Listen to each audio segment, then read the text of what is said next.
Good morning, church. Involved today, I felt like I kind of missed the ball over there in the first service, so I get a chance to redeem myself. Doesn't happen too often, but it was just one of those that seemed to fall a little flat, and we had some technical things along the way, and so, hey, what's new, right? But great to be together as the church family here. We're in this series, Lost in Wonder, week 3. That phrase comes from an old Wesleyan hymn that we would think that we want to be found, right? Well, sometimes by getting lost, we find ourselves. And it's lost in someone, something that's bigger than we are. And so we've looked at that idea as it related to a macro view, and particularly last week, we thought about the Creator God and then the massive, majestic, magnificent way that He has created this world and the planets and the galaxies, and I mean, it's just beyond imagination. And through that, it calls us out of ourselves to see who we are in relation to someone who is so much bigger. We get a different perspective on ourselves, hopefully a little healthier one. Well, so we've looked at the macro view, and today I want to think about the micro view just a bit, because in Genesis chapter 2 and verse 7, it says that we come from the dirt, basically. We're formed out of the dust of the earth, and if you think about that, and again, I believe scientists would verify this, that we are simply this handful of elements, minerals, chemicals that are right out of the ground, and yet here we are. And how in the world can that possibly be? We are this marvelous machine, human beings. For a moment, I want us to consider just a few things about what that might mean to be a human. And it's a science lesson for those of you who slept through science. Okay, I'm going to be watching you, all right? You might have a little temptation to fall asleep here, but if you think about it this way, that 100,000 chemical reactions are happening every second in your brain. How about this? 10 billion nerve cells to record what you see and hear, and most of that information is processed through the miracle of the eye. In fact, there are 100 million receptors known as rods and cones in each eye. That's all, just 100 million. Your retina has 4 other layers of cells, and altogether, the system makes the equivalent of 10 billion calculations in 1 second before an image even gets to the optic nerve. Now, how does that happen? How can that be possible? How about this? Your tear duct in your eye supplies a bacteria-fighting fluid to protect your eyes from infection, and somehow it knows if you're fighting something like this, it adds 24% more proteins than if you're simply crying a tear of sadness. It's actually chemically different. How about, go ahead and put up, a slide of our ear, what is this? A slide of our ear, that's what it is.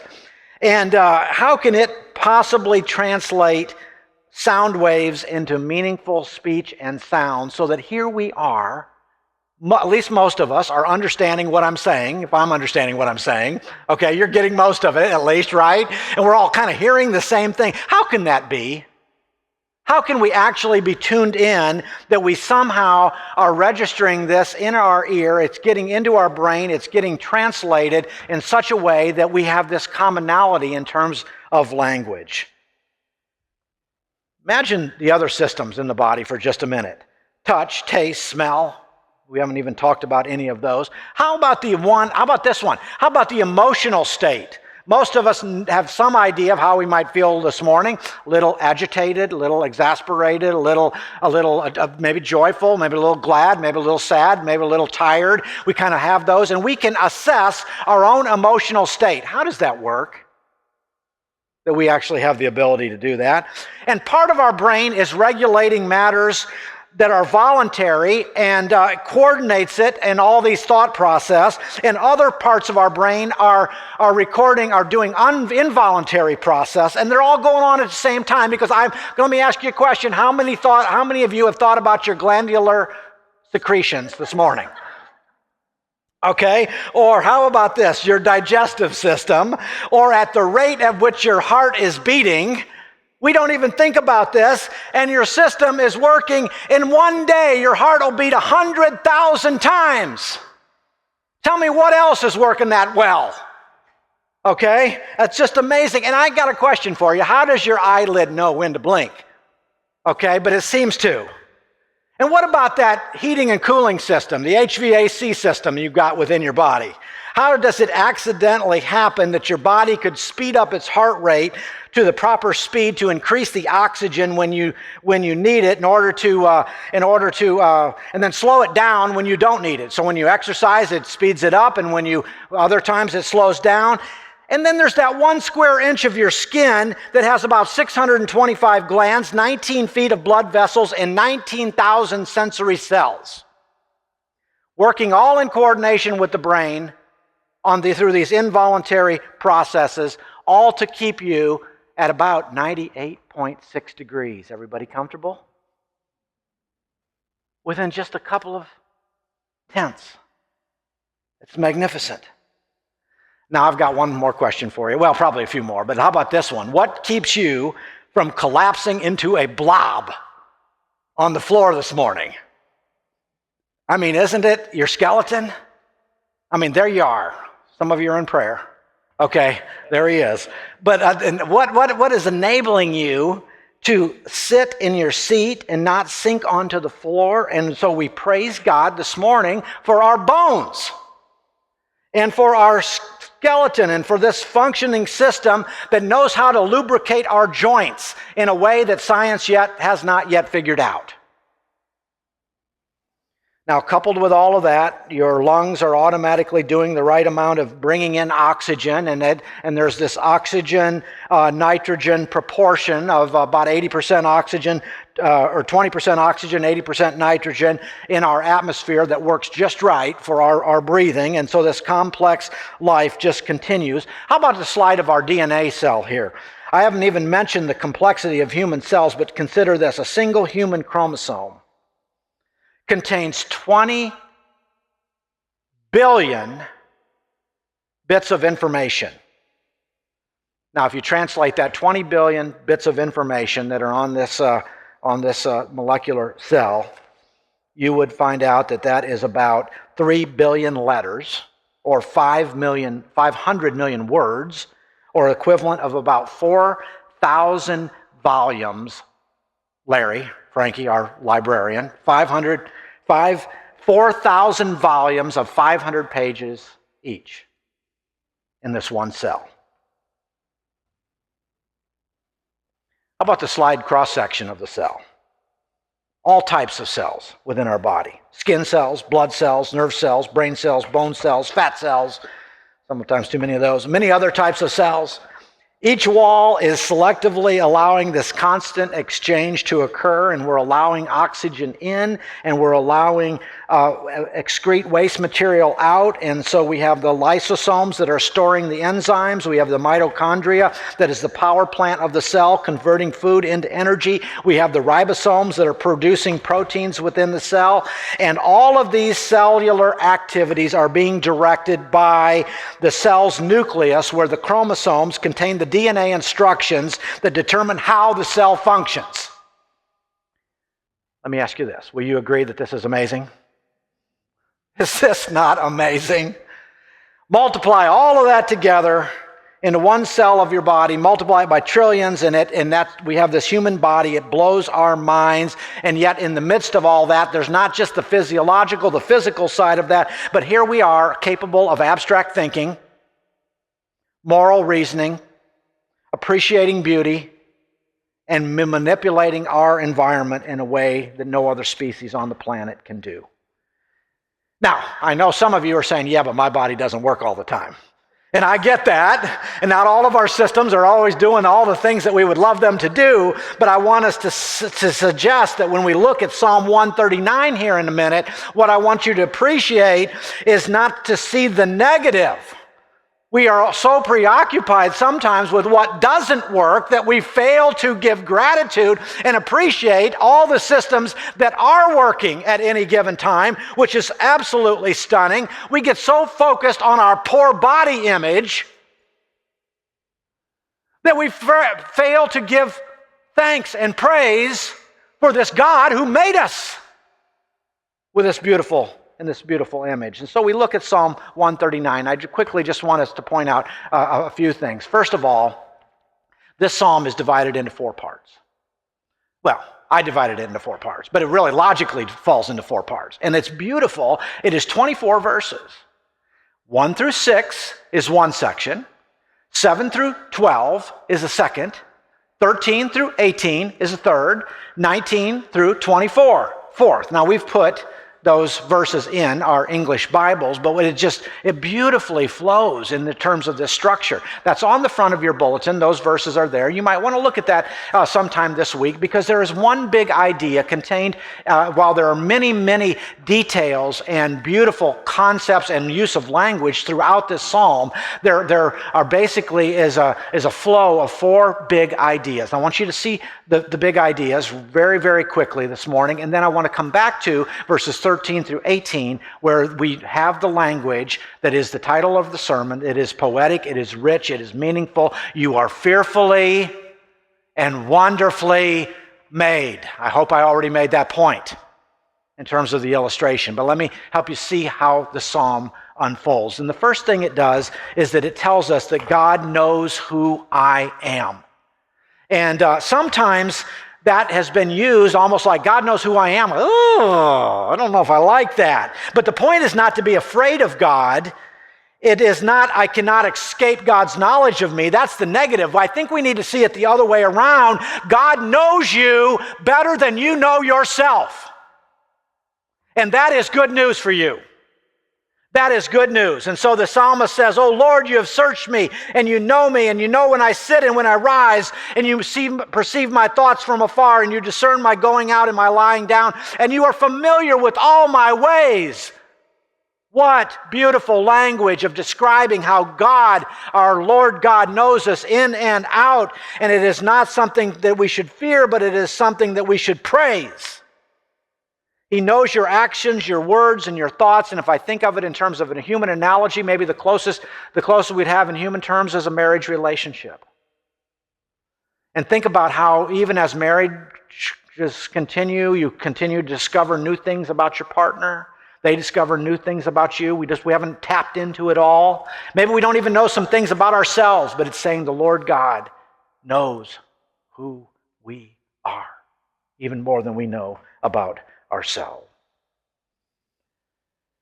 Aren't you glad He knows what's going on? That's point one. And I want to say that is the classic doctrine of omniscience. Omniscience. Number 2, God knows where I am. That's in verses 7 through 12. He's everywhere, that is, God is, and David uses these powerful opposites to point this out. If you go up to the heavens, God is there. If you go to Sheol, if you go to hell, God is there. If you go to the east, out into the sea, east, he is there to the dawn, that is the east. If you go to the west, He's into the sea, He's there too. You can't think of a dark place where He does not light it up. And this is our God. He is everywhere. And so the key verse in the text that I love is verse 10. Even there, your hand will guide me. Your right hand will hold me fast. Here's why I like that. The last few days I've had my grandson, Boone. Well, about 6:30 a.m. he wants to play some basketball. And he only knows one word, Okay, and so he's pointing, he wants the ball and he wants outside and he wants to shoot some hoop. Well, we keep shooting the hoop and I've got him in my arm half the time, Sometimes I'll put him down, but he likes the early morning where I hold him up over the rim. You'd think I can reach a 10-foot rim? No. So we've got a 7.5-foot rim, but he can hold it. We have all different kinds of balls because like when I'm really tired, I just use the tennis ball. Okay, you know what I'm saying? Because I can get him up over there. But then sometimes he likes the big bat. He likes them all. So we're out there, but then the ball hits the basket and then it rolls out in the street. Well, I've got to do exactly what this text does. Even when your right hand will guide me, your right hand will hold me fast. That is, another translation that says, He lays hold of me wherever I am. This is what our God does for us. Just as I do that for Boone. so that he won't walk out into the street. And so I might translate this, if I had to put this into my own words here, it says that God is always with me wherever I go. That's the positive. Reframe it again in terms of a positive. Now let's jump down to verses 19 through 24, then we'll come back to the last section as we think about fearfully and wonderfully made. I don't know that we read this section part of the psalm today, and I need you to read it because I want you to think about how can he go through all of these wonderful language, flowery language of praise, and then David say something like this. He says in verse 19, he finishes 18 by saying, when I awake, I am still with you. Okay, God is with him through and through, and then he says, if only you would slay the wicked, O God. Talk about a change in subject, it seems. And then he says, they speak away from you, you bloodthirsty men. They speak of you with evil intent. Your adversaries misuse your name. Do I not hate those who hate you, O Lord? I think I've got to come to a new sensibility about God if I'm going to take David's cue. And even maybe about what love is. And then maybe there's some things we really do need to hate. With a righteous hate. With a righteousness. And say, that is not right. And that demeans God. And that puts God down. And there is no place for that. For those who believe in the Almighty and the Creator. And so we hate the things God hates. And that's what flows out of this passage. It's the result. It's the result of David recognizing who God is. But then he ends the psalm this way. He points to his enemies, and then he says, search me, O God, and know my heart. I got to look at myself. I got to look at myself in relation to this majestic, this great one, this magnificent one. Test me and know my anxious thoughts, and see if there is any offensive way in me, and lead me in the way everlasting. Sometimes we just jump to those verses. And I understand that because they're so penetrating. They're such an opening of producing confession. And yet they are the byproduct of recognizing the rest of the psalm where God in his magnificence has created these human beings. So now come back with me to verses 13 through 18. And we'll look there for just a minute. It says that God knows what I am in detail. And the psalmist uses these types of descriptors.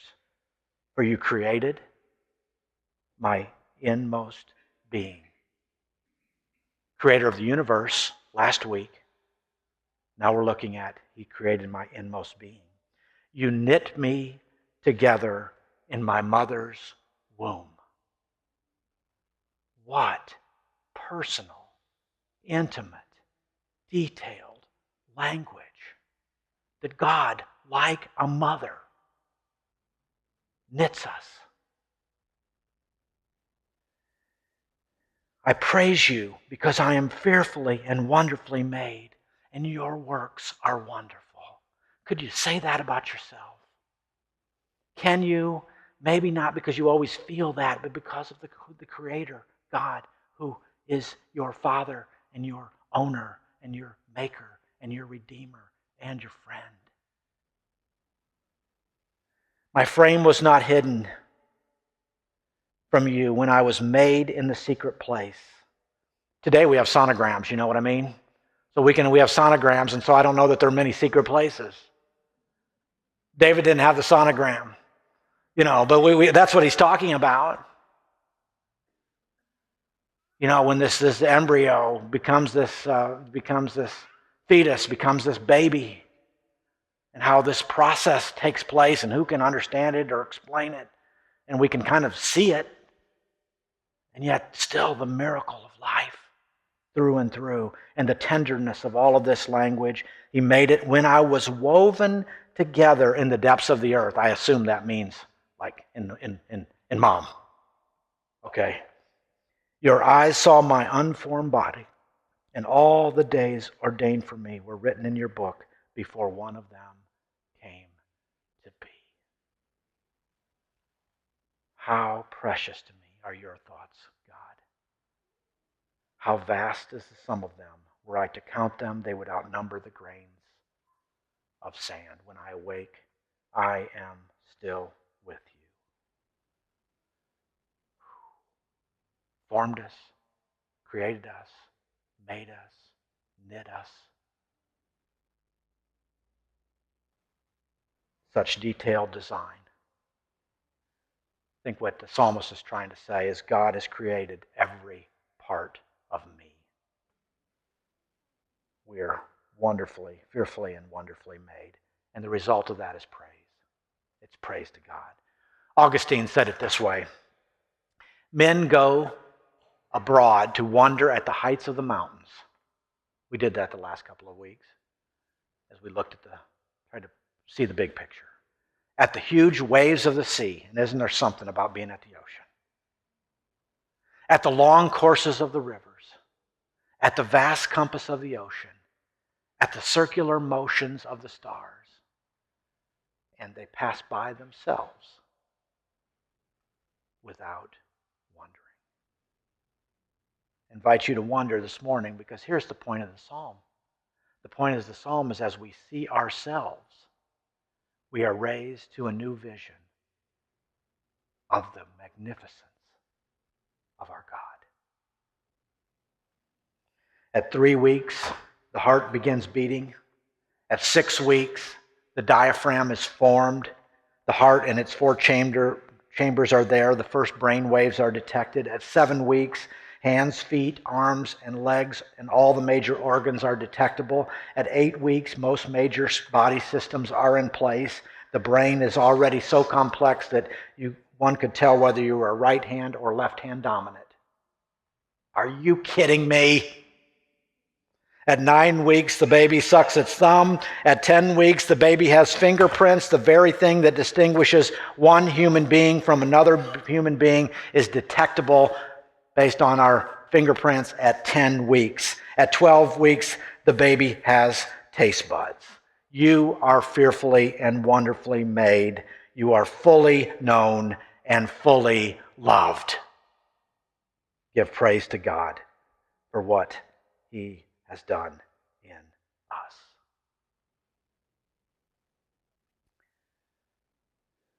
You know what? It is also amazing that in the midst of all of that, this God came and dwelled in one of these vessels like us.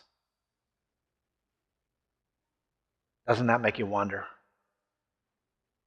What kind of God is that? Since the children have flesh and blood, He too shared in their humanity, so that by His death He might destroy him who holds the power of death. That is the devil. That is, the God-man has come to take on our humanity, to show us how to be human, to show us the divine. And ultimately in the cross, He demonstrates that most vividly. Finish this morning with a little minute-and-a-half video from Louis Giglio. We got to see Louis last week as he talked about the stars and the planets and the cosmos. We'll finish with this one as you recognize we're fearfully and wonderfully made as you think about you and I. In the womb, miracles happening every moment. Here you are at 5 months in the womb.